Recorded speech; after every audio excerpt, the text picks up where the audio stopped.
And you don't sleep I'm today, so that's why. nervous right now. Oh, hello. You're right, Scotty. I can't be arsed with this.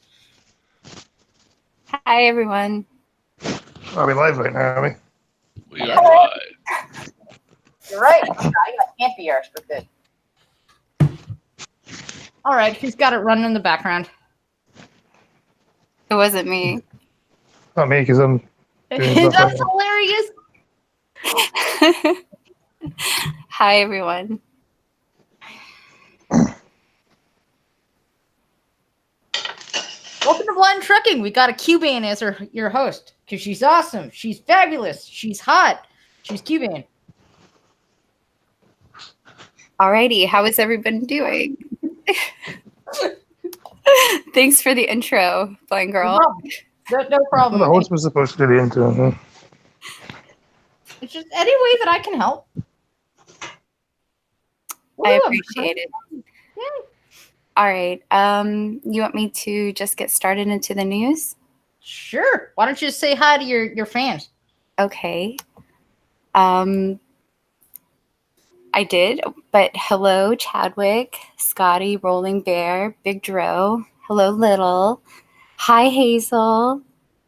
Chadwick again, and Mr. Misanthropic. Hell And yeah. Green Thunder. Hi. Yep, that's you, Big Dro. Hi. And Ryan, welcome. How is everyone doing?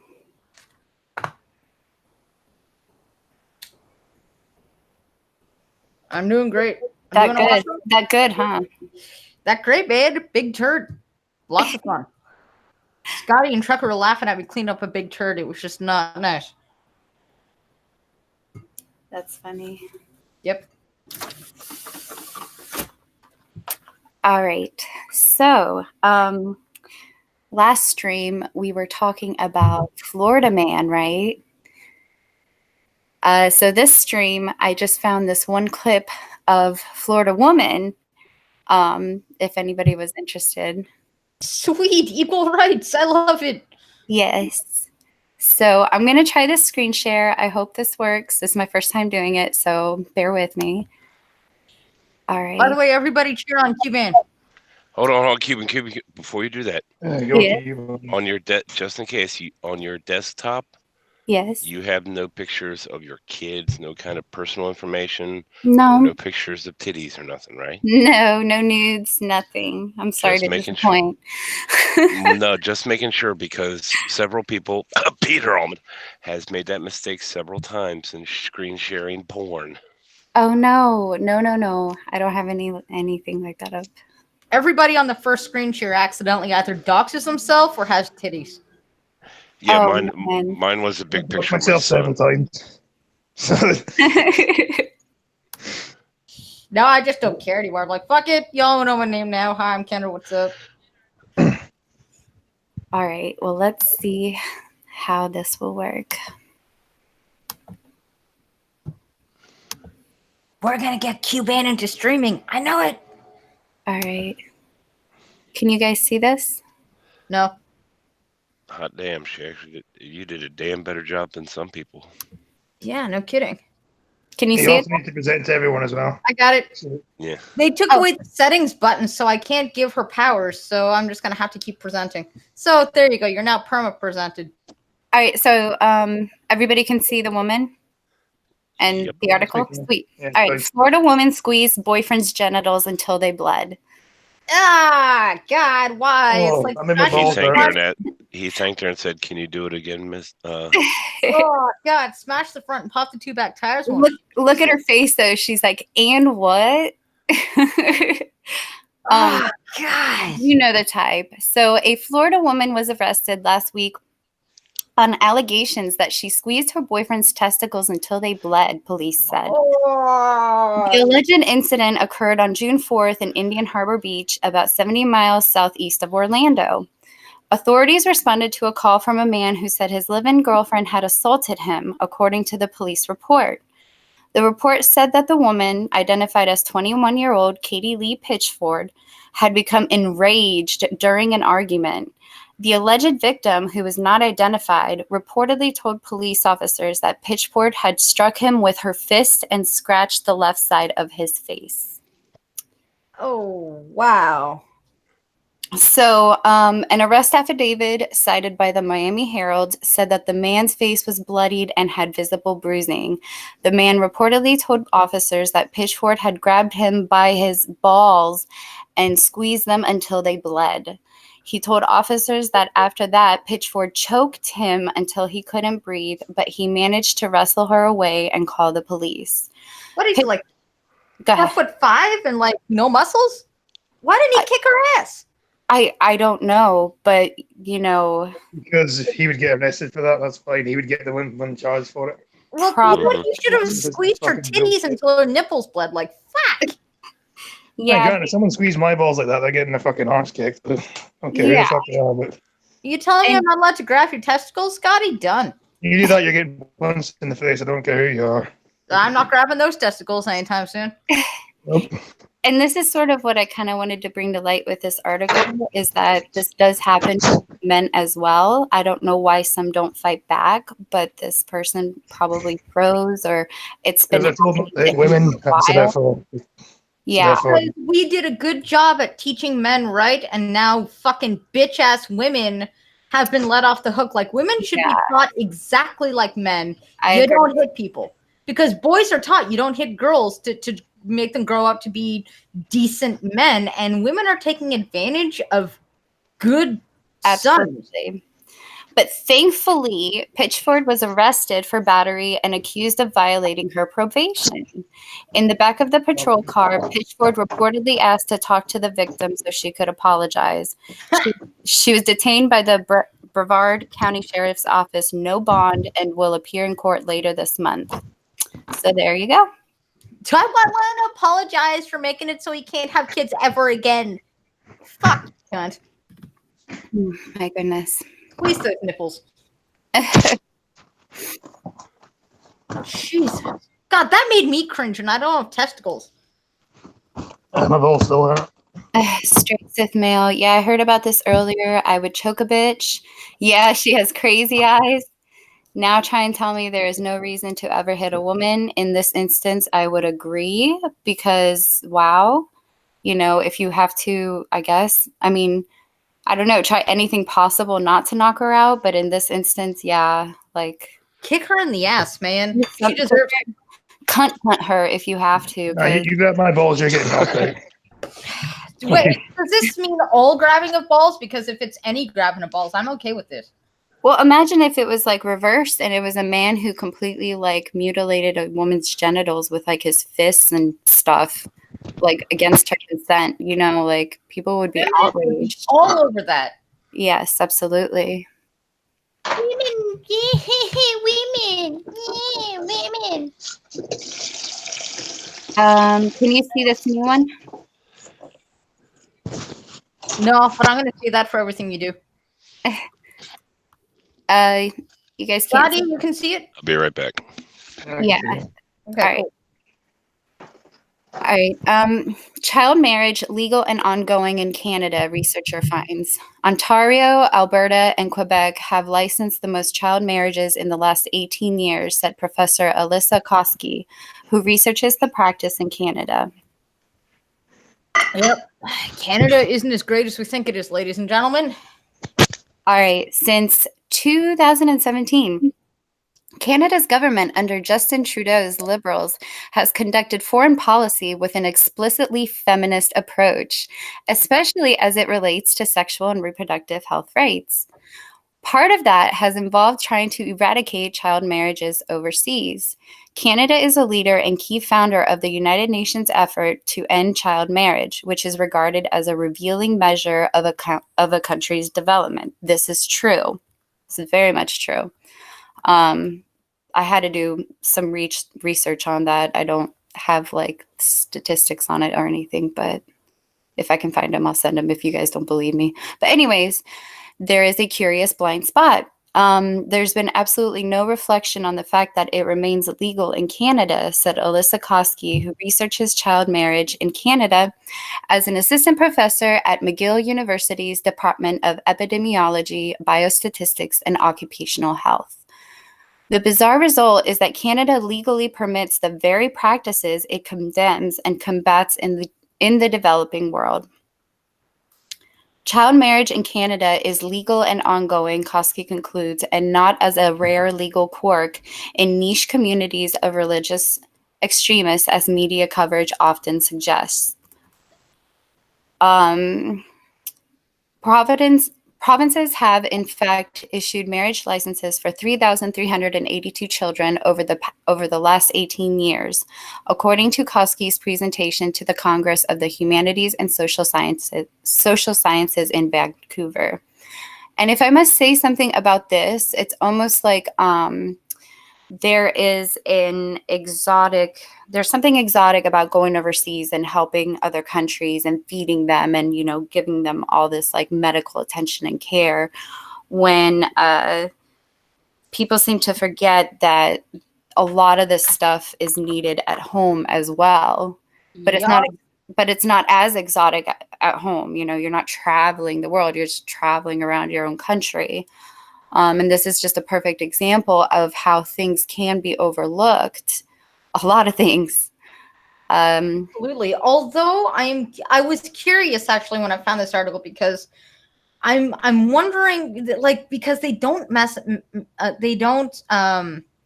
put age up there, so they don't say at what age they class child marriage. So I know that in Canada, if you want to get married and you're like 16, you need parental permission. Yes. So I don't know if they're talking about a 16 or 17-year-old getting married to, a 19-year-old with parental permission, or if they're actually talking about specifically like a 12-year-old. And what I find unique about this article is that they don't actually specify that.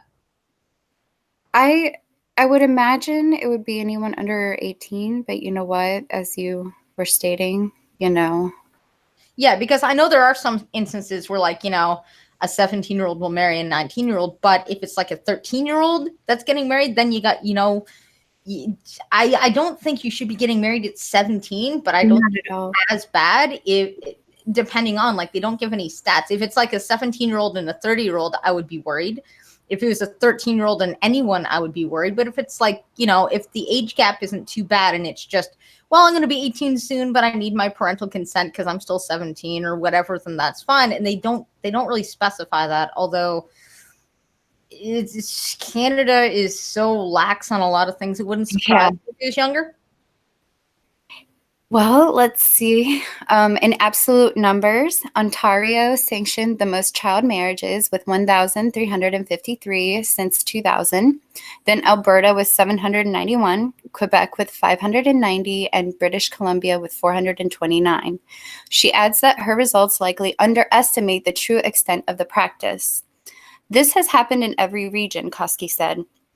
The vast majority are girls, and compared to boys, girls marry at younger ages and to substantially older spouses. Okay. The rate is highest in Alberta at 5 girls per 10,000 and 1 boy, as measured by data from the year 2016, or 3 children total per 10,000. Her discovery that Canada has approved at least 3,382 child marriages since 2000 is based on data from Vital Statistics. Vital Statistics offices, which indicates the marriage happened in Canada, but otherwise offers limited information. Further work with census data may offer a clearer picture of demographics, although with the added caveat that it would include marriages that happened in other countries before the person came to Canada.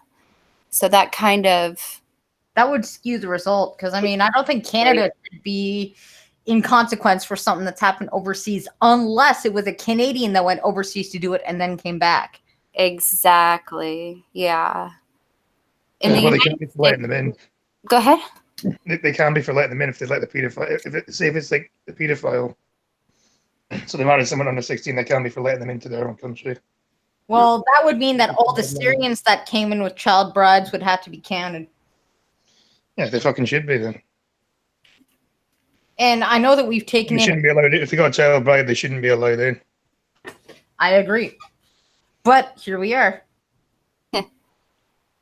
In the United States, the rate of child marriage is about 6.2 children per 1,000, higher in girls than boys, 6.8 versus 5.7, lower among white people, higher among indigenous and Chinese, and ranging from less than 4 children per 1,000 in Maine, Rhode Island, and Wyoming, to as much as 10 per 1,000 in West Virginia, Hawaii, and North Dakota, according to Koski's previous studies of child marriage in America.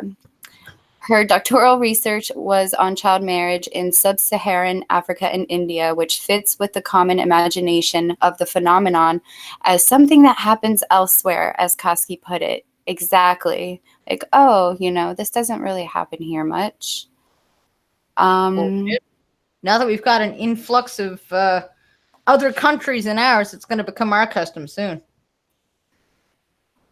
Her separate research on Canadian media coverage of the issue shows it is almost entirely about Canada's efforts to eradicate child marriage abroad. The few exceptions are focused on specific religious minorities, primarily the fundamentalist Mormons in the Bountiful, of course, BC, and the fundamentalist Jewish sect Lev Tahor, first in Saint Agathe de Mont, Quebec. Oh gosh, I probably did that. Yeah, Saint Agathe de Mont. Saint Agathe de Mont, Quebec. Later in Chatham, Ontario. Actually, I might have said Sant wrong. It might be Sant, not Saint. Saint Agathe de Mont, Quebec. Yeah, mon chéri. Allez en français. No, niet.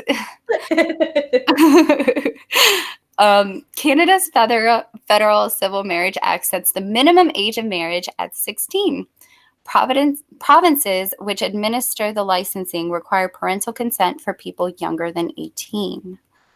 But the United Nations and Canada, through its participant in its various programs and documents, regards child marriage as a marriage of a child, which is to say someone younger than 18. The reasons are well known. The proportion of girls who marry before 18 is used as a quantifiable measure of a country's development progress, Koski said, and is widely considered a violation of human rights. Research in the U.S. has shown higher mental illness and substance abuse in women who married as girls. Child marriage is associated with poor health and economic outcomes, particularly for girls.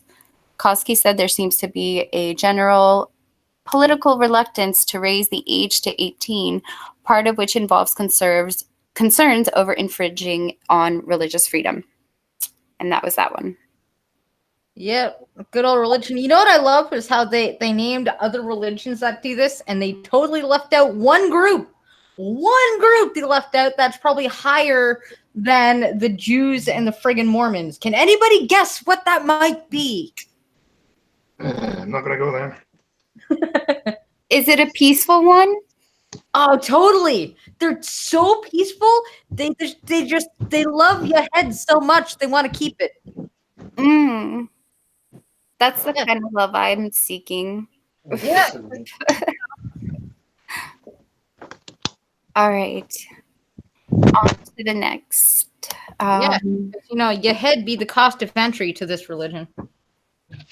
Can you guys? I'd like to take this opportunity to say that the opinions expressed on this channel do not necessarily represent the opinions of the pumpkin trucker. Thank you.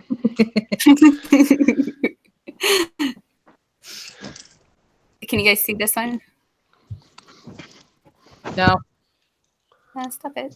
It shows up on your screen and we can see it. Normally. Okay, yeah, there it goes. Trump administration to send migrant children to army base, once used as Japanese internment camp. Oh, wow, this is going to be a slanted one, ain't it? It's like, you guys won't fund our beds, so we're going to stick them somewhere where there's a roof. Bad you, that used to be an internment camp, and now it's just used as a roof. Fuck you guys! Concentration's going to be next, man. There's caveats to this, and there are actually caveats to this when I sent it to Cuban. I did not tell her about it, but I will mention it if the article does not. Please do so. Feel free to interrupt as they come along. We love caveats. Woo! Yes. All right. Some immigrant children detained at the southern border will be sent to U.S. Army base once used to intern Japanese Americans during World War II as authorities seek new shelters to house an overflow of people crossing the border. The Health and Human Services Department, HHS, which operates the Office of Refugee Resettlement, said it was activating facilities at Fort Sill Army Base near Lawton, Oklahoma, as a temporary emergency shelter for children detained at the border. The site was also used as a shelter in 2014 under the Obama administration. Oh, That's the caveat. All right. what did he use it for? To shelter immigrants. As well. Ah, The department said that the facility will have the capacity to hold 1,400 unaccompanied children. So it's fine for him to do it, just not Trump. That makes me a little nervous. 1,400 unaccompanied children in one facility. Like, I don't know. And that tours for elected officials, stakeholders, and the press would be offered. For the sake of the people in the chat, the reason most of these children are here and in these centers is because it's the whole thing where their parents are being detained and they can't be, the children aren't being detained as far as being imprisoned, but they can't just let them out. Yeah. There has to be somebody to take care of them. The parents are either detained or the motherfucking sharks that decided to take them for their ticket to America are being. Absolutely. It's just very. In that case, they're probably better off in the fucking containment center than they are with those fucking sharks. Well, the worst part is saying it's a containment center. Notice it mentioned it was a military base. It's a military fort. Yes, so it's not like it's it's funny word usage. It is. Considering, especially if they're going to sit there and invoke the Japanese internment camps. Okay, the worst of the Japanese internment camps used tents, correct? That was 75 years ago is when those tents were decommissioned. So do you really think that they're still using tents? No. Besides, a lot of those military people probably have kids, so they're going to be treated like fucking gold. Absolutely they are. Oh, yeah. Absolutely. The Trump administration had been considering 3 bases to hold undocumented immigrant children. Okay, so we're talking about bases here which have appropriate birthing space. We call them birthing spaces for these guys. It's not going to be like you're going to be in a fucking cage. And I mean, they're going to get to hang out with Marines and shit. I want to hang out with Fort Benning in Georgia, and Malmstrom Air Force Base in Montana, which Montana's gorgeous. Man, I would want to hang out with Air Cadets. Holy shit, that'd be awesome. Oh, hell. Wait a second. I was in Air Cadets when I was younger. It was fucking boring. They're planning on putting them on an Air Force base, too? Well, no, it said those 2 locations were no longer being considered, so never mind. They had I'm sitting here wishing. I was in Air Cadets. It was fucking boring. So. I was going to say, Maria probably knew where I was getting ready to go with the Air Force thing. Oh, yeah. You got the Marine. You got the Air Force staying at the Four Seasons while the Marines are sleeping under the wing of their jets. Yeah. That sounds dangerous. Yeah. I was going to say the kids will never sleep again. Well, HHS said that it would also conduct an assessment of a U.S. Customs and Border Protection site in Santa Teresa, New Mexico, for potential use as a future shelter center. The Santa Teresa site will remain unoccupied but available for use in urgent need cases. Undocumented migrant children who are unaccompanied must be sent to a government shelter according to U.S. law. HHS operates more than 100 facilities to house them, but has looked to new shelter space with a growing number of undocumented minors. And that one's that one. If Democrats say, look where they're putting the children, be like, okay, well, you want the kids to not be there? Give more money to ICE. Just fund more beds. If you want to fix this problem of where they are, fund more ICE things. They're sleeping under bridges. Okay. Fund more beds. If you don't want to sleep under a bridge, give them a bed. Give them some money. You dumb cunts. How do I stop presenting? I have a question of where the fuck are the parents of these kids? Right? Exactly. Like, are they just sending them over to the US in the hope that because they're kids in the US, they might get to stay in the US themselves? Is that what they're doing? Maybe. Yep, that's exactly what they're doing. They're like, if we have a child, we have more likelihood of them catch and release. We have more likelihood of being able to stay if we claim that we have a child and we're in desperate need of staying. America is going to grant them access faster.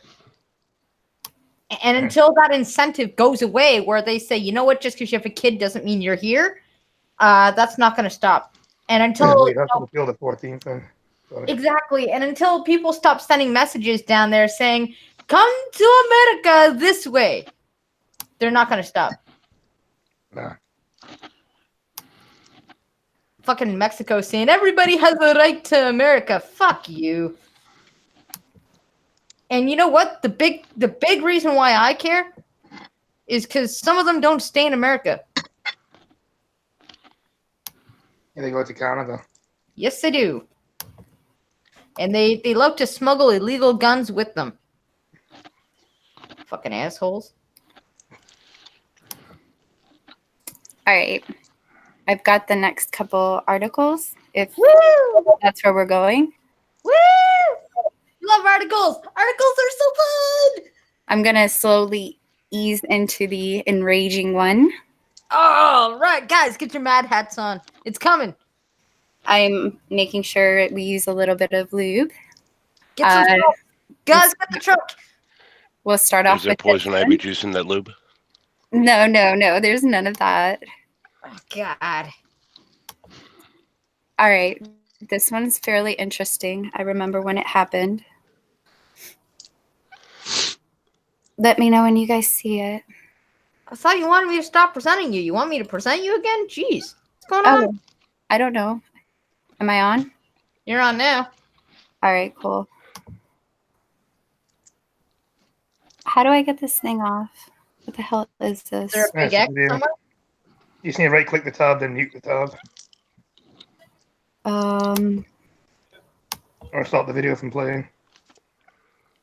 I just the video. I just want this advertisement to go away. Oh, just download AdBlock. All right. Maybe if I refresh it. Good luck. Now I'll say that you just need to download AdBlock. That'll get rid of them. That'll get rid of them. Oh, boo. Oh, crap. Now you're going to have a little window to read from. Oh, I love those. Oh, man. I'm going to have to nix this one. It's like giving me a lot of trouble. I think if you close screen, download AdBlock quickly, then come back to it, you can. All right. Really straight into the enrage then. All right. Here we go. Tell me when you can see this. Yep. All right. 9-year-old boy beaten to death by mother for not doing homework in Albuquerque, New Mexico. Albuquerque, yeah? Was the kid's name Jesus? No. Why are you doing this? Did Bugs Bunny finally make it there? All right. A woman. No one. Well, he kept turning left when he should turn right. Yeah. A woman from China was sentenced to 10 years in prison Wednesday for beating her 9-year-old son to death for not doing his homework in January 2018. The unnamed the unnamed woman violently beat her son for over 5 hours after she found out he had snuck out to play without completing his homework. She also found out the boy had lost his phone. Stop. Okay, there we go. No, stop it. All right. All right. So, anyways, she also found out the boy had lost his phone while playing outside. The victim was found dead at the home the following morning. According to court documents, the boy returned home after playing and confessed to losing his phone. The mother-son duo then went out to search for the phone, but to no avail. Upon returning home, the woman discovered the son had not completed his homework. In a fit of rage, the woman started violently beating the boy with a wooden rod before tying his legs with tape and stabbing his feet with a sewing needle. Oh, God. The ordeal went on for 5 hours, during which the boy was given only a few sips of water to drink. Okay. The woman carried the boy to his bedroom. Then the boy told her he did not want to see her again. She then went to her room to sleep. The following morning, the woman went to the boy's bedroom and found him lying unconscious on the floor. She immediately called paramedics, who arrived at the home and declared the boy dead. An autopsy revealed the boy died from hemorrhagic shock combined with pulmonary embolism, a blockage in an artery in the lungs. Calling it an act of intentional injury, the court sentenced the woman to 10 years in prison. Intentional injury or something else? That's a bullshit. Only 10. It could have been at least fucking double or triple that. How do you call it an act of intentional injury when, I don't know. It's fucking murder, isn't it? Yeah, it is. That's what I'm saying. No, it's not murder. In the United States, it's not murder. In the United States, you have to. You have to intend to kill them. Right. No, well, murder too. You don't. The intention wasn't there, right? Well, the intention is murder too. Is intention something that will most likely kill them? Okay, and what's manslaughter again?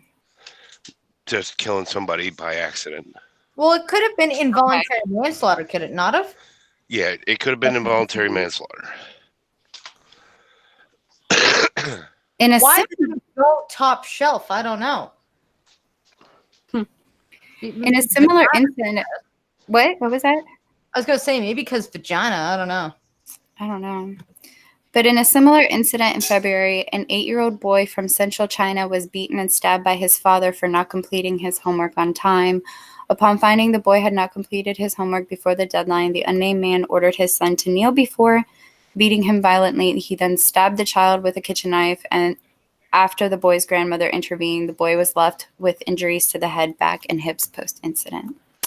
And that is that one. Asshole. Right? Yes, Scotty, I know. You guess. Well, I was saying no wonder Cryptic is such an asshole, and yes, I know he's Vietnamese. I just wanted to read this real quick. Oh, okay. So this one's a little more. It's a lot nicer than that one. Let me know when you guys can see it.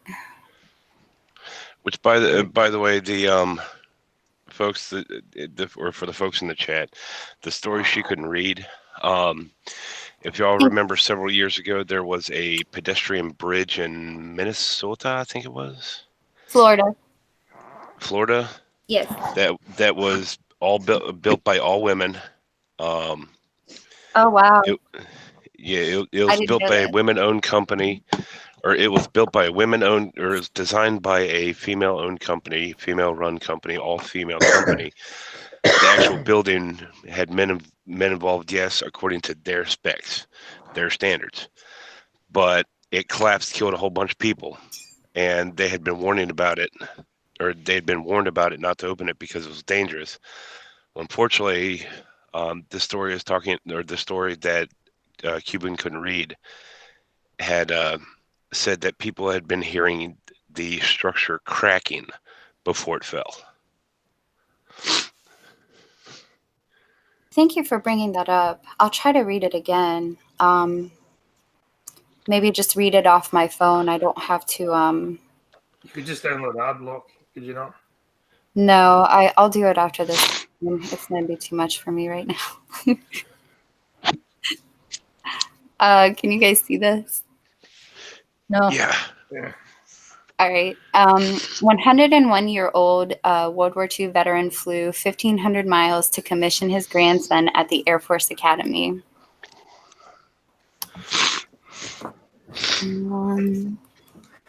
In Colorado Springs, Colorado, Joseph Clark is among 989 members of the U.S. Air Force Academy's class of 2019 who graduated this week. But a unique moment with family set this week apart. His grandfather, 101-year-old World War II veteran Walter Clark, flew from Amherst, New York to commission his grandson. I am so excited for him, Joseph's father, William Clark, told WGRZ before the trip to Colorado. He's fulfilling his dream, and he was so excited that his grandfather, a World War II Air Force bombardier pilot, could come and commission him. The moment was captured on camera by the Air Force Academy. Walter received a standing ovation, and everyone in the room was gifted with a memory they will never forget, the Academy said. And there's a picture of them, which is really sweet. Oh, it's adorable. Yeah, they're both hugging each other.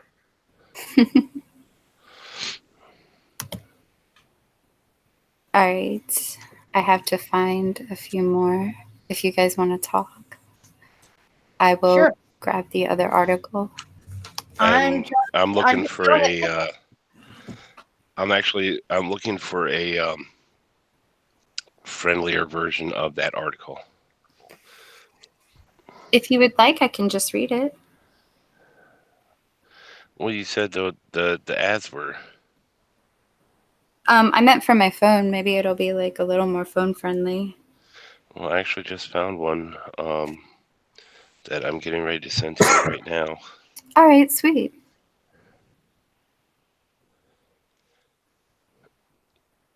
Yeah, because I remember this happening, and I was really interested to read this. I was kind of bummed. Like, all of a sudden, there was, like, ads everywhere. I do have to download a lot of things. Fair enough. I just sent it to you.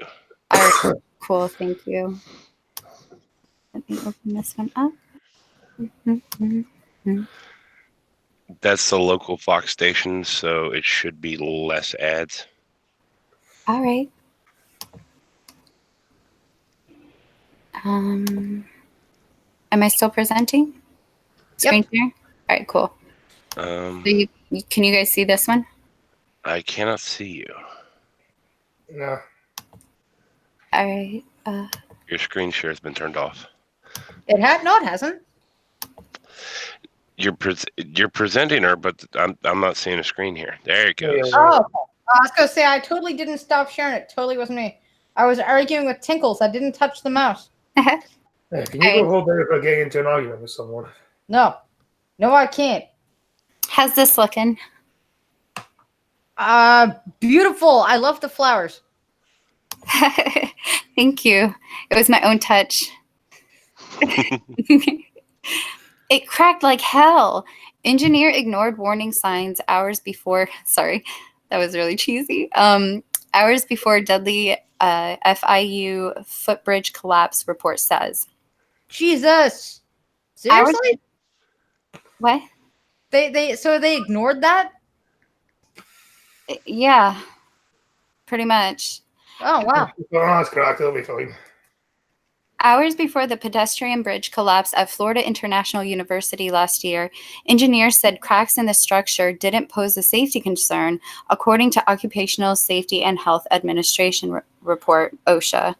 The March 2018 collapse, which killed 6 people, could have been prevented, OSHA said in the 115-page report released this month. Growing cracks in the structure warranted the immediate closure of the Southwest 8th Street, the street onto which the bridge collapsed, the report said.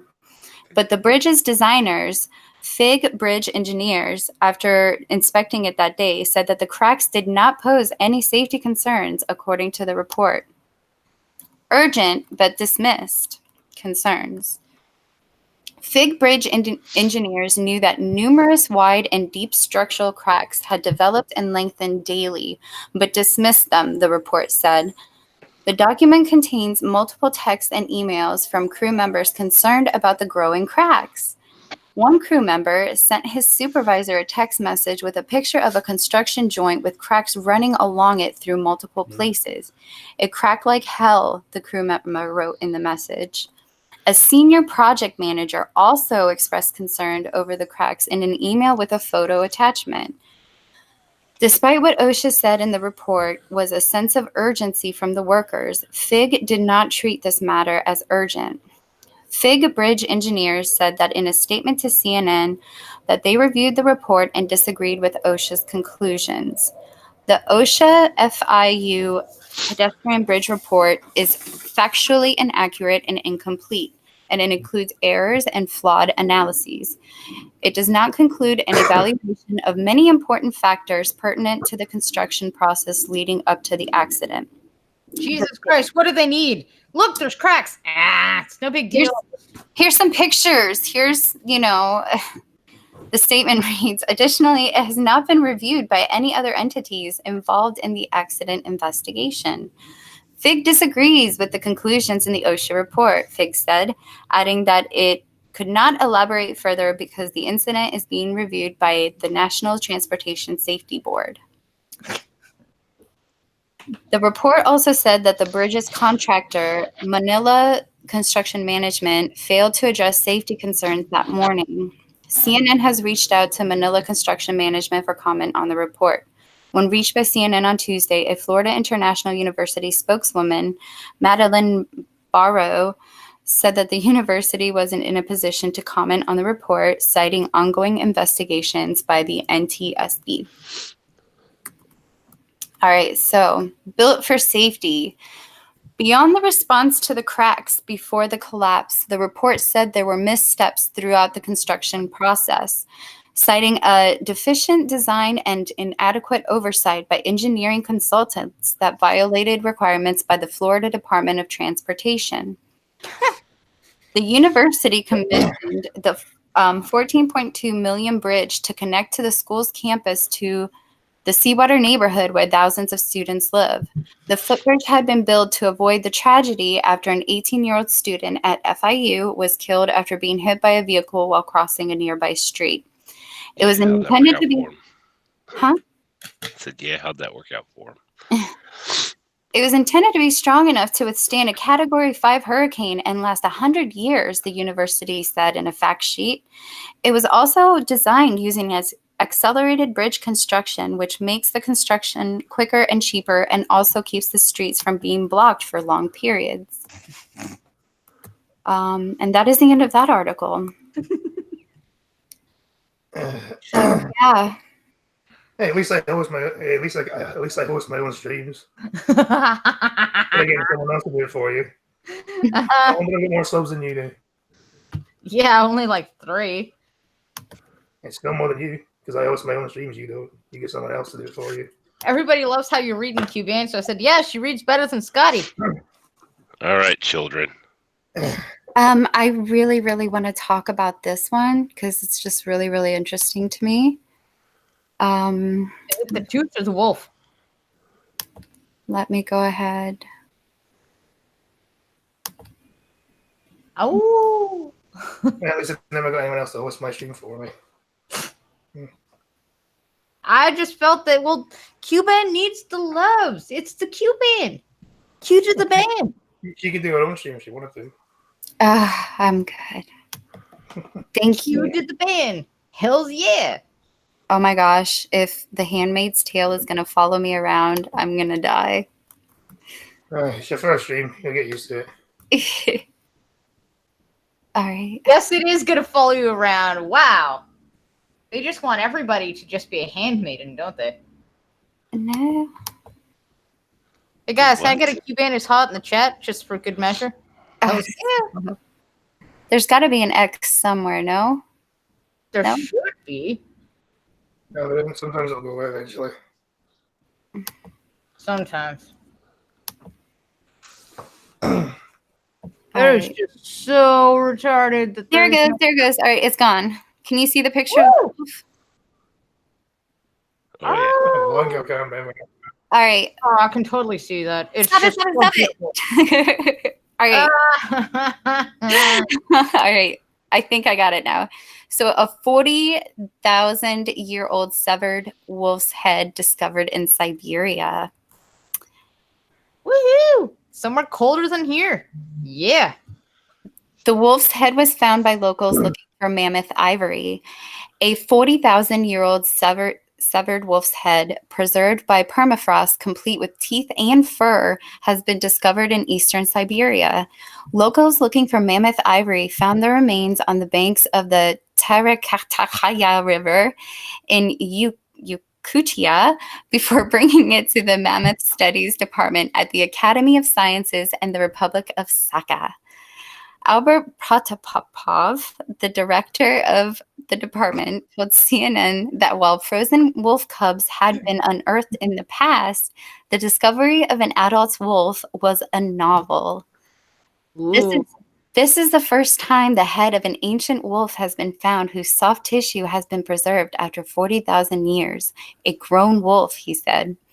Scientists are now building a digital model of the brain and the skull's interior for further study, Protopopov said. A team in Stockholm is analyzing the wolf's DNA.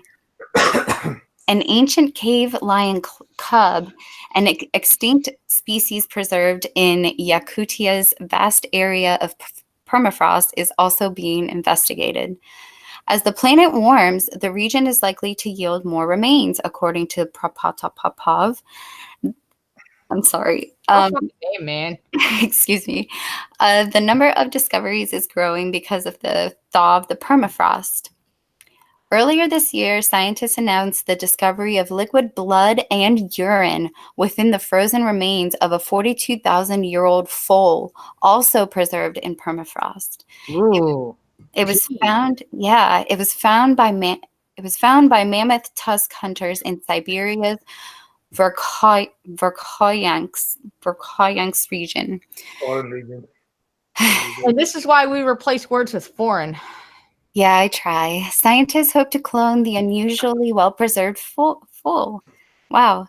In 2016, Russian scientists said that an outbreak of anthrax in western Siberia was due to the thawing of the frozen carcasses of the infected reindeer that died 75 years ago.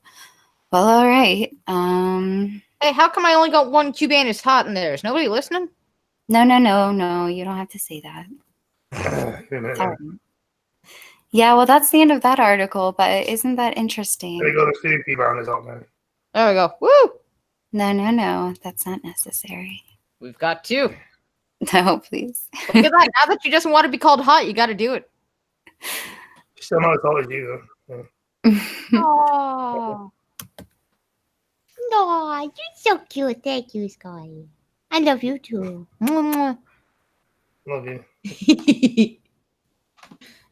Are you not going to make the cute little kissy sound? No. I love how you had to think about that for a minute. Fucking hell.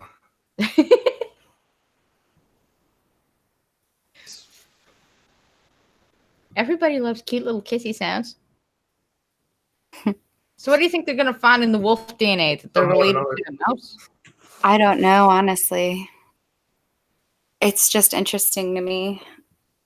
Or maybe they got bigger brains than the average dog. Maybe it was like a whole entire species, completely different. I didn't. She only found the head. Where did the rest of the body go? That's a good question. Perhaps eaten. Probably Maybe. decomposed over 1,000 years, I guess. Yeah. Or maybe it was eaten or something. We don't know. Yeah, eaten before it got frozen into wolfsicle. Yeah, maybe maybe the head just got left behind or something and froze over time or something. Yeah. Holy shit! It's a woman version of Scotty. No. And you know what the sad thing is I just guessed about that. Whatever the photo is, I thought it was a woman version of Scotty. But is it really a woman version of Scotty? No. The way you guys laughed, is it a woman? You're It's so a woman. cute. You're blonde. Yes, I got it. Wow, good guess. It's totally Scottista. No. All right. Let's do this one. Wait, does she got blue eyes? I think so. No. Green. She got curly hair? Yeah, long curly hair. It is a woman, Scotty. Yes, I found a Scottila. How do you know I have curly hair? Because I had people describe your photo, and Britt helped. Yeah, for some reason, everyone still thinks I'm cute though, for some weird reason. You're so adorable. See, I like you, Big Doe. You're a good man. Blind girl's just a cunt. True. I like you better than my own girlfriend, Big Doe. It's okay. You know what? I can be a cunt. I'm gonna own that. Oh dear. Be right back. Okay. Child yells.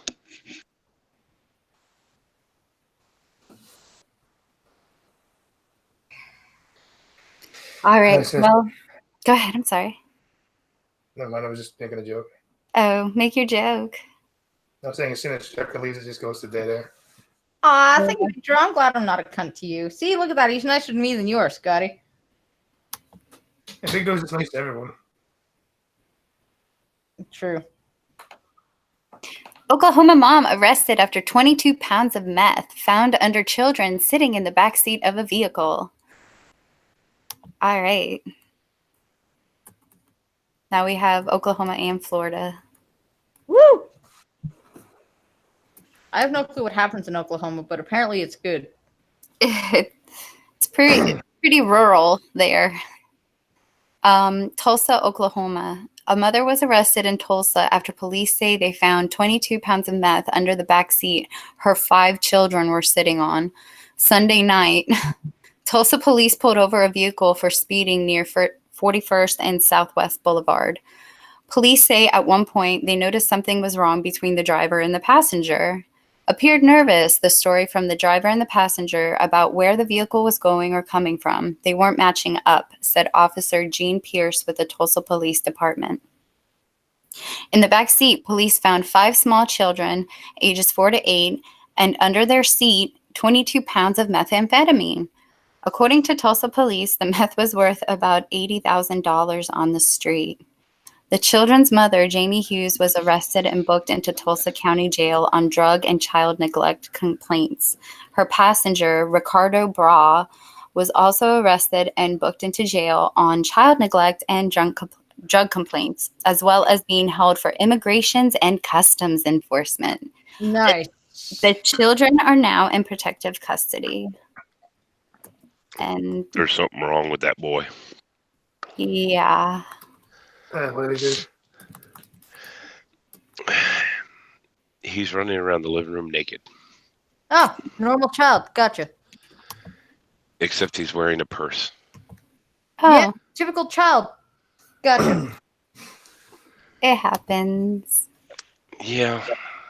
He's lucky he's cute. My son ate my lipstick once. Well, you didn't wear makeup. I didn't wear makeup very often, but I had like this lipstick lip gloss thing that was like $1, and it tasted delicious. So I was like, yeah. And my son ate it, and it was just all over his face. And there was a bit of lipstick on his penis too, because he got it on his hands, and then he was playing with himself. And I was like, wow, it looks like you got a blowjob at the age of 3. Good job, dude. Yep. Yeah. I had to explain to his dad why I was cleaning lipstick off his junk. All right. This next one, if you guys are ready. Ready? Yeah, well, don't get so. Is it a perfect segue at all? I don't- Lipstick on junk. I'm trying. Do not get lipstick or sauce on your dick. Yeah, Oh, man. oh god, my son got so much stuff on his penis today, man. All the rainbow colors of sauce and poop. As long as you don't come home looking like you ate a bunch of glazed donuts. That's happened, actually. Yeah, I saw it on Maury. I fucking miss Maury. I love that guy. I know, me too. Yeah, you mean Murray? Yeah, Maury. And it's cool Oh, that yeah. it's cool that he's married to Connie Chung, which is like a serious reporter. I never forget one of them. Connie Chong hasn't been a serious reporter since the 80s. Well, yeah. You know what I mean, though. They're just a cute couple, I guess. I don't know. She just chung home. That's all.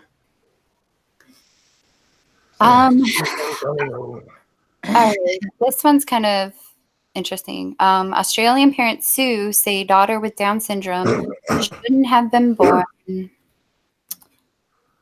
Okay, pop up. Boop. There you go. A couple in Australia is suing an ultrasound clinic and their doctor over their daughter's birth, claiming they would have undergone an abortion had they known in advance about the diagnosis of Down syndrome. The Supreme Court has given them extra time to prepare their case in a horrifying example of yet another wrongful birth claim. In 2014, the parents visited a clinic to determine if their baby had any chromosomal abnormalities and were told the risks were in the low range, so further testing was not necessary. Then in 2015, their baby was born with Down syndrome and spent a few weeks in the NICU. The child's parents are suing for child rearing and maintenance costs, as well as for loss of future earnings while caring for a child with a disability, according to 9 News, with the mother who is also suing for personal injury. While it is not known when specific testing was used for the child, first trimester screenings are just that, screenings. They are not diagnostic, and something like a nuchal translucency screening gives an odds-based result based on an ultrasound and blood test. The only diagnostic test, an amniocentesis, is performed in the second trimester and carries the risk of miscarriage, which is why most doctors are not willing to have a patient undergo the procedure without a serious reason to do so. Had the parents been able to find out prenatally, they would have most likely undergone a D&E abortion or a dilation and evacuation, the most common second trimester abortion procedure. It takes several... Yeah, go ahead, please. Why don't they just move to Iceland then? You know what? Didn't Iceland They've eradicated all their Down syndrome babies. Yeah. That's what I'm saying. Move to Iceland then. I mean, like, how can you look at your child and be like, I would have killed you? Had I known, right? I would have, and like to even say, I would have vacuumed you and sucked your brains into a sink. How can you look at your child and say that? And you know what? This is going to be out there forever. So when that child someday gets bigger and finds out that, you know what, we wanted you dead because you have Downs, like, how is that kid going to feel? Because most people with Down syndrome, they can understand things. So yeah, when she finally grows up and understands exactly, especially if they went exactly what her parents did, she's going to be like, you're fucking monsters. You wish that you had killed me. After knowing me for so long, you wish I was dead. How can you, like, obviously they're doing it because they want the money. They don't want to have to struggle by with a disabled kid. They'd rather have it all, you know, fucking handed down on a silver platter like entitled pieces of shit. The fucking nerve, though. The nerve of these people. And to do that for a settlement, your daughter is going to know that it's going to be out there forever. And to honestly know your child and to be able to say, I would have killed you. And to say it in such language, to actually even say the appropriate abortion that they would have, the dilation and evacuation, like we would have had that, like so specific, and I don't know. Fucking psychopaths. Yeah. Honestly, if they lose, the government should take the kid. Be like, you know what, you're at risk of killing her because you don't want one. I agree. Like they honestly, like, they should fucking take the kid just in case. Because fuck these people. There's plenty of people who would love this child no matter what. Exactly. Like, Jesus Christ. I could, like, as difficult as my son can just push my goddamn buttons, as much as I don't like cleaning up poop at the age of 6, I would never be able to look at my son and be like, you know what, I would have aborted him. Thank you for showing the stream last week. Yeah, thanks, dude. Green Thunder was also the first one to say Cuban is hot. So good job, Green. Good job. I'm sorry, I cannot read the chats at the same time as doing this, but I'm trying to. So okay. All right, so just real quick, it takes several days and the procedure begins with the abortionist inserting a laminaria into the mother's cervix to begin dilation. After several days, the mother returns to the facility where the abortionist used a sharp instrument called a Sofer clamp to rip the baby apart, limb from torso, and at that time, she can most certainly feel the pain. Former abortionist Dr. Anthony Lavatino explains the procedure in this non-graphic video, which I am just moving along from. Yeah, that video is pretty horrific. All right. This kind of eugenic mindset that doctors should be held liable for not delivering a prenatal diagnosis and thus allowing a parent to kill their preborn child, simply because of a disability is disturbing and yet indicative of what the ableist mindset that continues to flourish today. Of course they're going to use ableist, right? Mm-hmm. Children with disabilities have lives worth living, yet these wrongful birth suits send the message that they're better off dead. Worse still is that these parents are publicly telling the world they wish that they would have killed their child when they had a chance and regret that they can't do so now. How will their child feel when they inevitably grow up and see that their parents feel this way? And will their parents even care? Wow. Thank you, article, for making my point for me. I actually didn't think an article would go there because I haven't seen one yet that actually is like, this stuff's on the internet forever, right, guys? Right? Yeah. Right? Like everyone should. Like just wow. Excuse me. Although I love how they're using progressive language, ableist, because I kind of blame the new progressive culture for thinking of these kind of lawsuits. I blame them for all this. I mean, because we're starting to see now people going, I'm suing you because I didn't have consent to be born and all this other shit. So I'm not surprised that these kind of lawsuits are coming out of the woodwork. But I think it's funny that they're using progressive language when I think progressiveness is the reason we're having this goddamn problem. So, yeah. Progressives. They're not very progressive. No, they're regressive. Yeah. But, regressive is apparently not as catchy as progressive.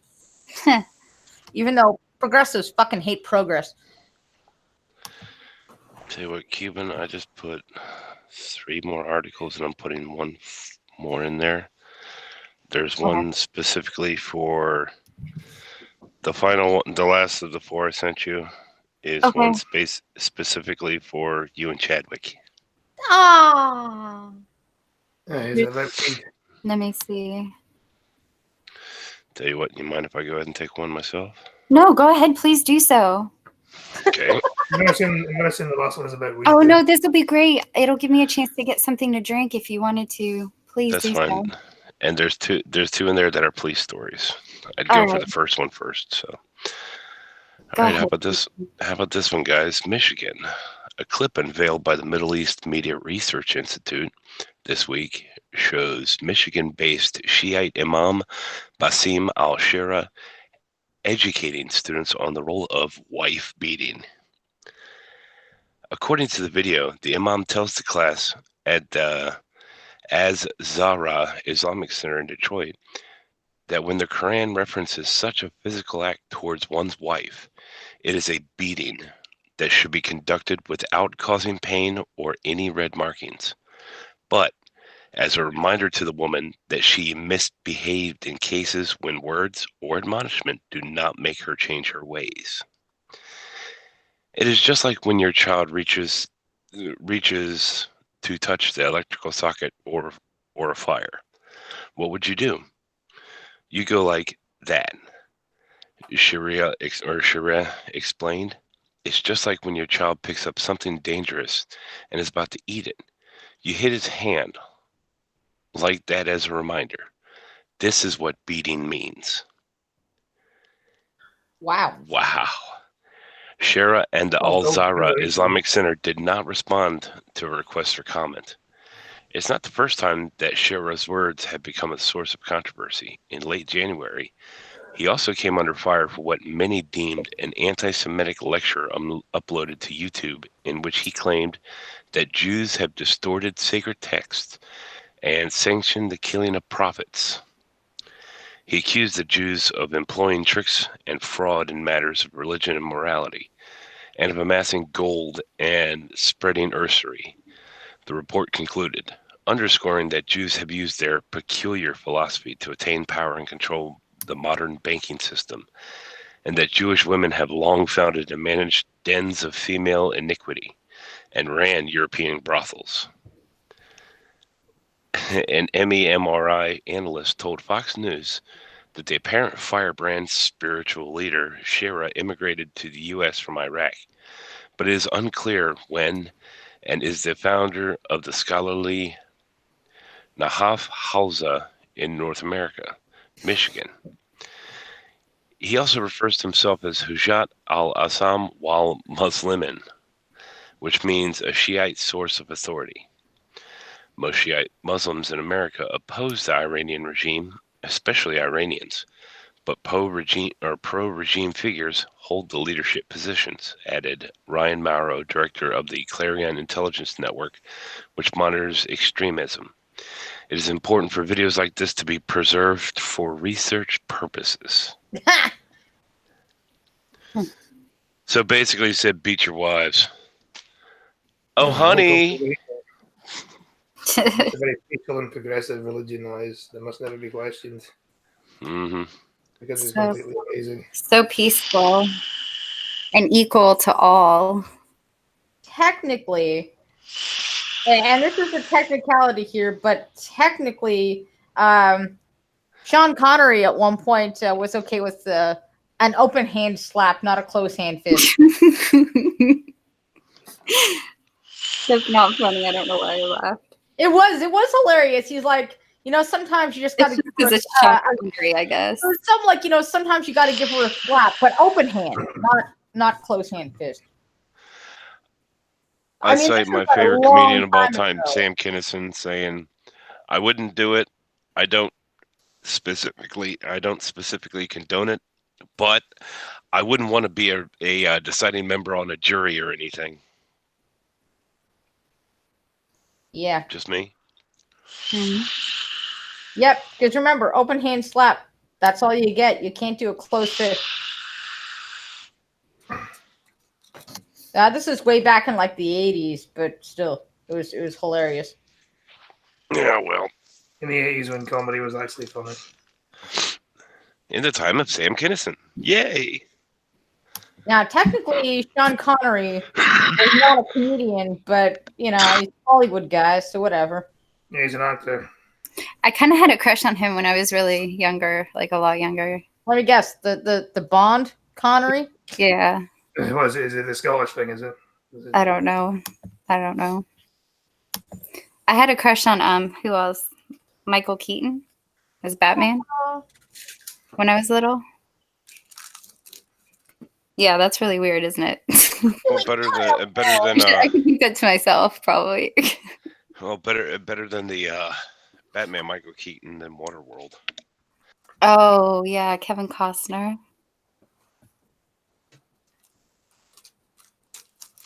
Wait, no shit. What the hell was that movie? God damn it. Beetlejuice, duh. I liked him in Beetlejuice. Never seen it. I never will. It was funny. All right.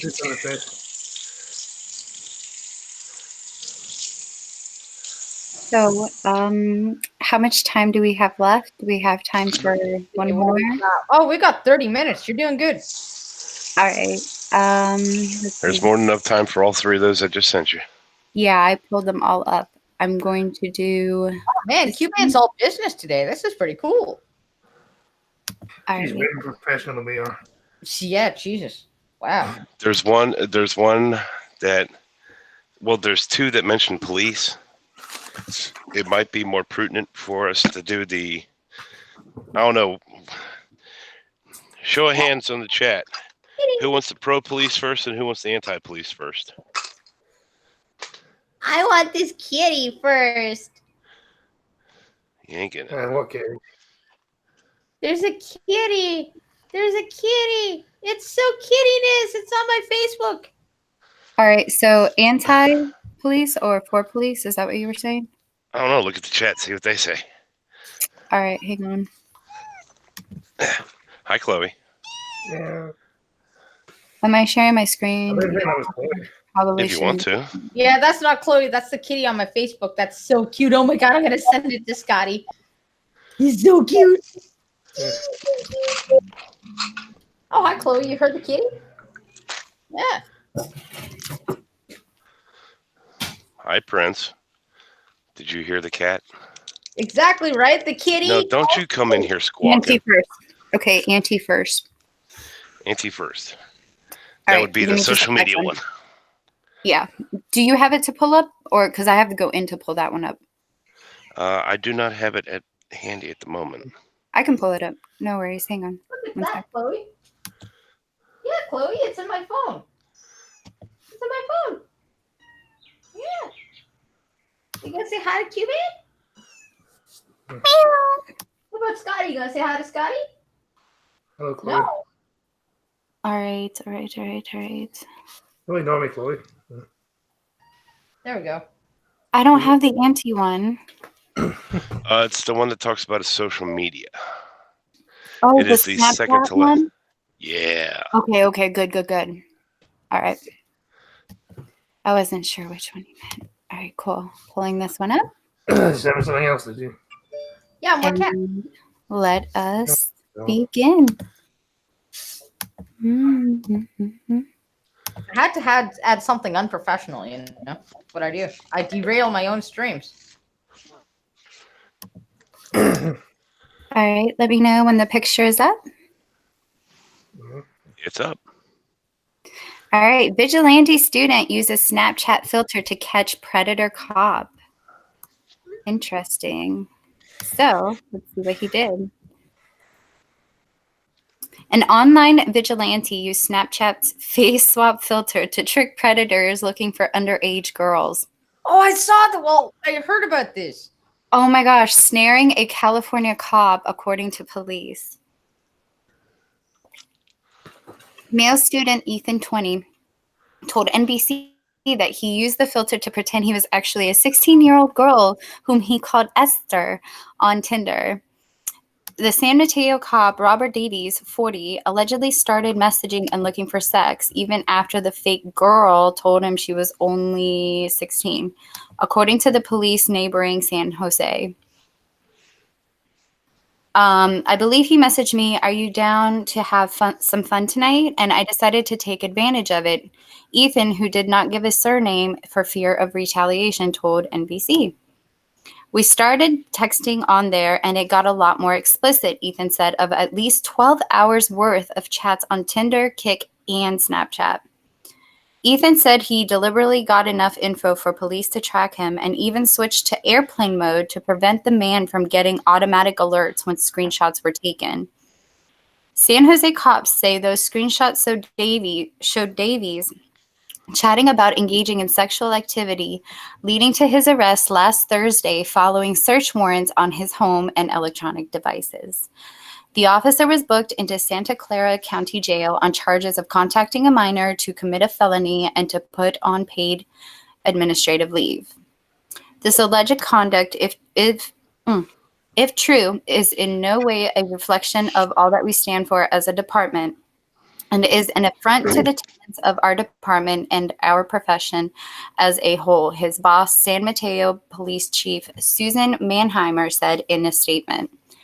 Ethan, who said that he was motivated by a female friend who told him she had been molested as a girl, insists his vigilante days are behind him. "I was just looking to get someone. He just happened to be a cop." I think I just lost my place. Yeah, I did.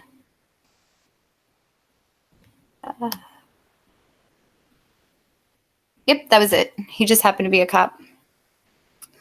So that's that one. That's So really cop interesting.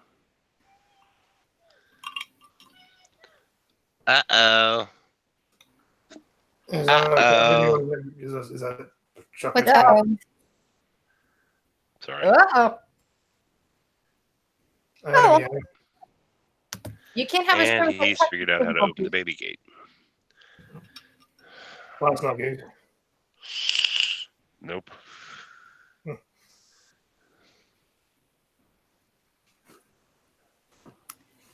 Can you guys see this one? Sure can. All right, this one's a good one. Oh, yeah. Police officer buys groceries for family after finding young boy alone in parking lot. A police officer in Austin, Texas went above and beyond the call of duty after talking with a young boy who was alone in a parking lot. Last week, Officer James Riley was on patrol in central West Austin when a citizen flagged him down and alerted him to a young boy who was walking alone in a parking lot. Officer Riley approached the child and found out he walked to the corner store alone and was getting snacks for a younger sibling. Concerned for the child's safety, Officer Riley gave him a ride home. Once inside the residence, he learned that the family was going through difficult financial times. Officer Riley talked to the kids about safety and cautioned them not to leave the residence without an adult. He then took it upon himself to go to the grocery store and bought a basket full of groceries and snacks that the boys would be able to fix without turning on the gas stove. He also bought a few items that a parent would be able to cook for them. Yeah, go ahead. I'm saying he's a nice man. Yeah, that was really nice. Faith in humanity restored. Right. Temporarily, yes. We need it. The Austin Police Department shared the story and photos on their Facebook page. Sorry. No, it's okay. Faith in humanity restored until the next article. Oh, right. And then this will be back. And then we'll be back to be enraged. Yo, Ginger Man, guess who we got? We got a Cube band. Hell yeah! Look, he showed true heart with his act of kindness and is just one example of how our officers work to make Austin a safe community, the department wrote on Facebook. Many residents of the community commented on the post to commend the officer for his kind act. Thank you for being such a stand-up member of our community, Brenda said. Compassion is a beautiful gift to give, and I'm sure you made a wonderful impression on those kids. The family will always remember your kindness. Thank you, Manuel commented. All right, you can't get up in the bed yet. No, wait. So that one was really nice. Hey, Chloe, I'm going to throw a pillow on you. I'm going to throw it. Wow. Trucker, did you want to read any more? No, actually, I just saw something else, and I'm actually sitting here looking at I sent her one too, Trucker. You can't take all my thunder. Yeah, I just sent you one, Cuban, because I'm awesome. All right, let's do this. I'm actually right now. I'm just sitting here gawking at this jet that is awesome looking. Ooh, all right. There's a video just got posted on of a F-35 stealth fighter buzzing the White House. Yeah. Ooh. Sorry, I screen shared all that. I'm still learning how to turn it on and off. So my apologies. That jet is actually quite awesome looking. I sent it to you if you're interested. Doesn't have to be on.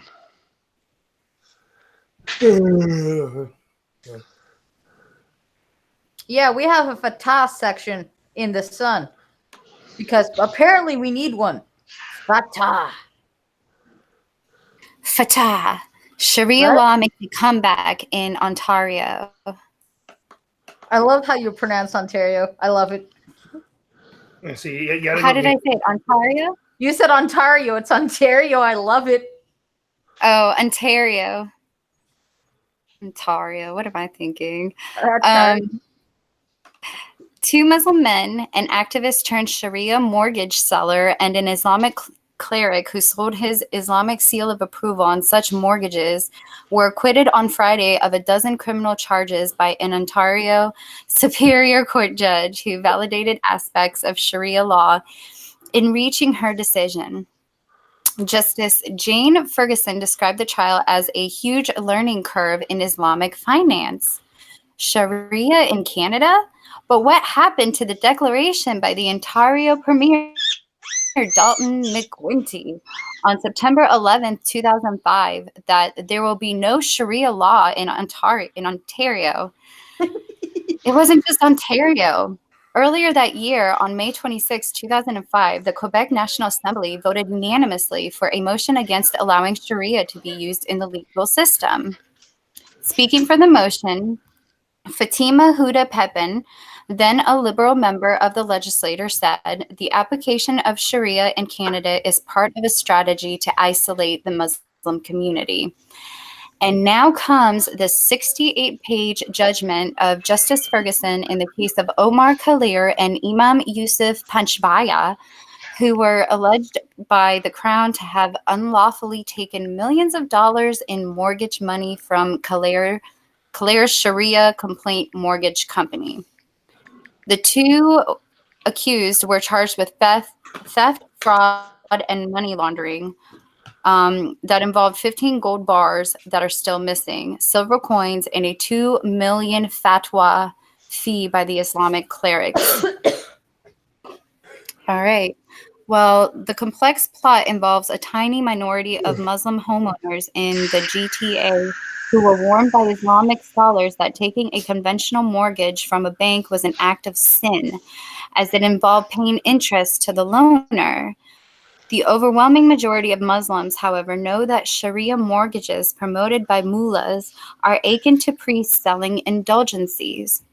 By simply changing the word interest and calling it a fee, the transaction supposedly becomes Islamic.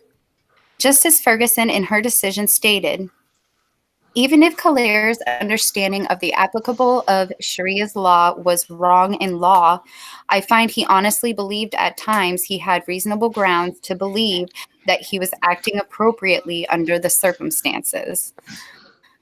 Justice Ferguson ruled the Crown had not proven its case beyond a reasonable doubt. The Ontario Superior Court judge relied on testimony by an overseas expert named Abdel Kadar Thomas, who appeared via video to educate the court about Islamic financial products, and who Justice Ferguson credited for educating her about Islamic banking terminology. Oh, wow, because that's a non-biased person to testify on that behalf. Get an Arab to defend the Arabs. Nice. All right. So progressive and peaceful. Right? So, in her judgment, Justice Ferguson writes, I initially believed that an unwillingness to pay conventional interest on loan appears bizarre, until I learned that the payment of interest is considered a serious sin in the Islamic faith and violates a central pillar of Sharia law. This understanding was essential in my understanding of Khalir's operating mind. Thomas's evidence was also educative regarding industry standards against which Khalir's conduct must be assessed. How about the conduct of, if you come and live in our goddamn country, you learn our laws and customs. And if you're going to open up a business in our country, know its laws. Okay? I'm sorry, but if you are capable of opening a business in Canada, you are capable of understanding our laws. So don't give me that bullshit about he was honestly operating in good faith. Get the fuck out of here. Okay, Sharia law has no place in Canada, and we shouldn't be kowtowing to their fucking shit. That judge should not be a judge. And call themselves a Canadian judge. Go move over there if you want to be a fucking judge for Islam. You cunt. Man, and it continues. Justice Ferguson shared facets of Islamic culture that she picked up in what she referred to as her steep learning curve. Commenting on the 15 gold bars paid to Islamic scholars instead of a check to the amount of 2 million, she wrote, there is a cultural attraction to gold in Islamic communities. Gold has an ancient religious connection to Islam as one of the 6 staple goods mentioned in the Quran. However, as Australian Iman Muhammad Tahidi, which I love this guy, currently in Toronto told me Muslim men are prohibited from wearing gold and silk. He added, this was a directive from the Prophet Muhammad himself, not some latter-day scholar in the Arab Gulf. After the judgment, Omar Khalil boasted in a statement, this decision by Justice Ferguson, in my view, is a victory not only for myself, but for the Islamic financial industry, that actions we take due to our religion, Islam, are accepted in certain courts. So what exactly is Sharia mortgage? Read all about it in this space tomorrow. Great, because we totally need to know this. Just in case we want to give other people fucking gold bars. God, that came across my newsfeed and I'm like, fucking curse you, fucking Islamic peace people. It turned you into Marge Simpson, did it? Yes, it did. I've been practicing for when you come over. Just practicing my Marge for like whenever you come over and break stuff. I haven't broken anything today, at least. You need like a little sign that says, how many hours since the last accident. What's the point? You can't read it. Because it'd be hilarious regardless if I can see it or not. I mean, you might fudge the numbers, but I'll know. I'll remember. No, you won't. Fucking Islamic pieces of shit. Just about. Other than the rare extremists that are in fact peaceful that Trucker may know, fucking Islamic cunts. Just about. Can't stream from the fucking prison cell, can I? Wait. Let's see how many times Scotty can say disavow. Islam sucks.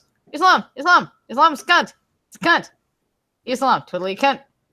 I just disavow everything you said. You're a racist. Well, yeah. God. Whoever thought I wasn't a racist is silly. You are an evil Nazi piece of shit, is what you are. Well, yeah, I'm also a white supremacist, xenophobic, homophobic bigot. Get it right. You got to use all the names. I'm collecting them. Yes. God, I worship the patriarchy. God, I sniff the patriarchy farts every day. Yep. You know what? I think that the wage gap is just so outrageous. I mean, like, God damn it. Go pink tax. Gender's a social construct. Yeah. Fucking LGBT. QAIOUZ. Probably also not plus. I'm probably totally anti-Semitic. Like, oh my God. Because I share Brett Bar. Therefore, I'm an anti-Semite. Yarr. Goddamn Jews.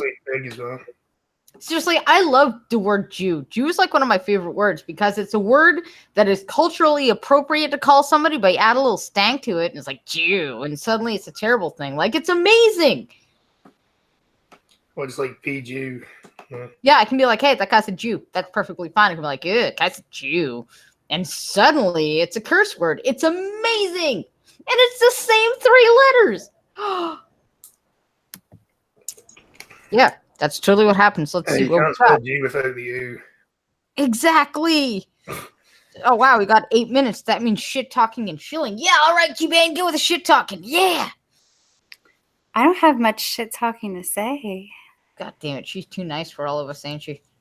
Well, to the bitch that abused her, significant other and like made his balls bleed. I hope you get what's coming to you. And same with those. Who was it? Who else pissed me off? Shit pussies. Goddamn shit pussies. Oh wow, Green Thunder, good job. But I really enjoyed the heartwarming stories as well. Ciao. And thank you all for coming and listening to me read and tell the news. And thank you for having me. Greatly appreciate it. the most awesome host ever. Come on, guys. No. You don't have to. You don't have to say anything. Not bad for your first time. Yeah. Why are you rooting for St. Louis? Did Toronto get knocked out or something? Well, Scotty's at 65, 66 now. When he gets to 69, that's going to be a butt party.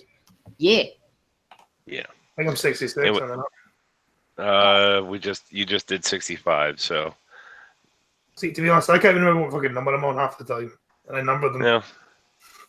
That's why I gave. To make sure I got the number right when every time I reschedule another one, like, fuck, what number am I on? Yeah. I know, that's why I stopped trying, because I kept forgetting to. I'm like, fuck this shit. Fucking hell. I've got the number 65, and I've numbered every single one of them, so I may as well continue. Exactly, Ryan. I agree. Yay, Cuban. Good stream, huh? I agree. Thank you. Look at that. Everybody, I appreciate it. everybody is cheering the executive decision to make Cuban do all the work tonight. I love it.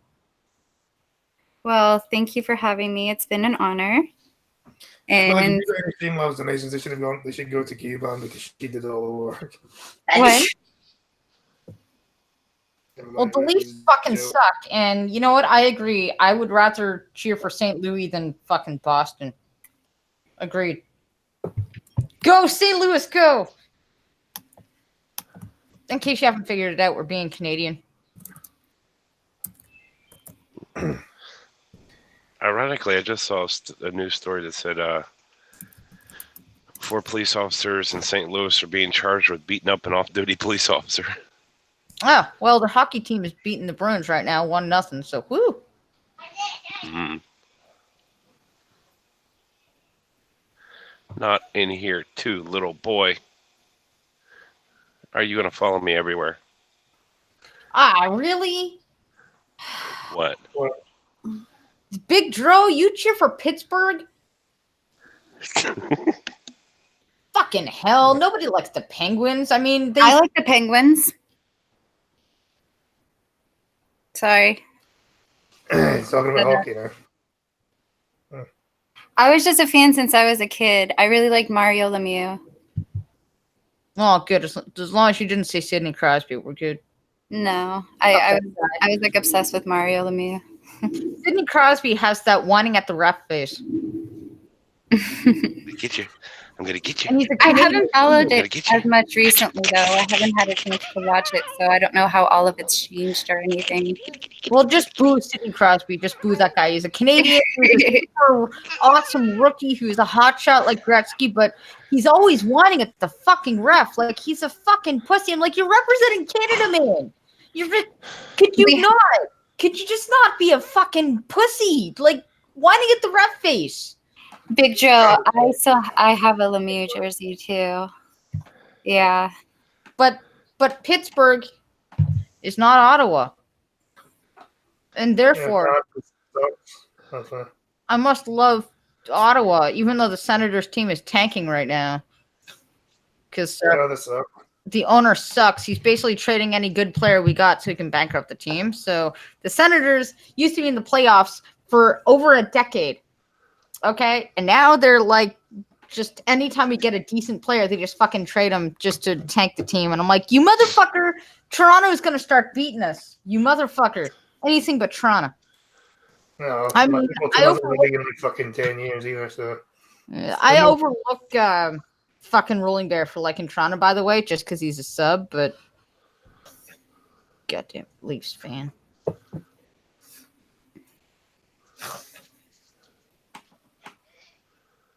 Yeah, that's right. If you weren't a sub Rolling Bear, Leafs fan, you fucking asshole. No. Hey, let's be fair to Roland Bear, because he watches your streams and my streams at the same time. Goddamn Leafs fan. What sport are we talking about? Hockey.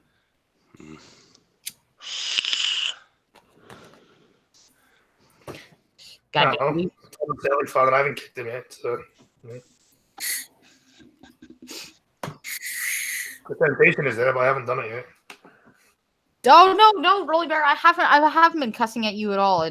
Just your team, just not you, just the team. Distinction there, just the fucking leaves.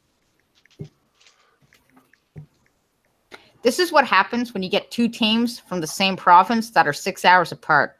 Toronto and Ottawa. This is what happens. And then you got fucking Montreal, like 3 hours away from us, and fucking Montreal Canadiens below too. Yeah, you act like that's a local derby, do you? Yeah. That's not local derby. So hockey's the one where the most interesting part of the game is watching that paver thing drive around on the ice, right? That's the same pony, dude. Hockey is amazing. It's that thing where you play a sport on skates, okay? Very mainly. Skates. But Yeah. if you force me to watch hockey, I'm going to force you to listen to football. Fine. Deal. And they run around slapping around a slice of blood pudding, right? Yeah, fair enough. Maybe Scottish football of all things, and Scottish football fucking sucks. So good luck with that. You know what? That's okay, because I mean, at the moment, I only listen to hockey on the radio. But hey, if I got a Scotsman around, I got to Canadianify him. So yeah, I'll totally get you to watch hockey. I want to get a picture of Scotty wearing a hick hat, holding a Tim's, and in the other hand, a fork of pancakes and maple syrup. Define hick hat. Any kind of hat that's hickish. Are you talking about that goofy I'll hat do like that, Dr. Rammer Cam wears? No, I'm talking about like those goofy farmer hats. I'll do that if you eat haggis, drink a can of iron brew and wear a Rangers top. I'll do everything but the haggis. Fuck I bet haggis. you the people in chat know I'm waiting for you to say it. You want a picture of Scotty in a trucker hat? Yeah. Why? Wait, are we talking something naughty or are we just talking a trucker hat? A trucker hat. Okay, fine. A trucker hat. There we go. How about if we get Scotty in a picture with the trucker hat, it has to be the trucker hat with the fake boobs on it. That would be amazing. Why? Why not? And All right, ladies and gentlemen. It says Canadian A too. Oh, God. All right, ladies and gentlemen, that is our time. Thanks for coming out and hanging out again. Come over tomorrow morning at about 8:30 a.m. to the Pumpkin Trucker channel for another all-day daily dash cam. It runs all days. Come on in whenever you like. Say hi. Drop a like, share, subscribe to mine. And same as this one, if you have not hit like on this stream, do so now. Hit share now. Subscribe. All that good stuff. We all need money. It's up to me if you're not up to me. Yep, and we's all broke. Yep. After you've come around to hang... Nothing. After you've hung around my stream for a while at 5 p.m. Eastern, 10 p.m. GMT, come on over to Opinionated Scotsman's channel for another episode of Failing It to Read the News. Then at 7 p.m., come on back over here for another episode of Blind Trucking with Blind Girl Opinionated Scotsman, myself, and you might actually get to hear Cuban Dolly say... Don't pee on the shower curtain and poop in the urinal. Hells yeah, good advice. Jack, don't do it. And don't get sauce on your dick. Yes. We'll see everybody next time. No salsa on your dick And either. don't throw things up the Jalapeno. Yeah. Big round of love for Cuban. Nice hosting, Cuban. Yeah. Oh gosh. Or poop in the park. Yeah. Bye. Bye. Thank y'all.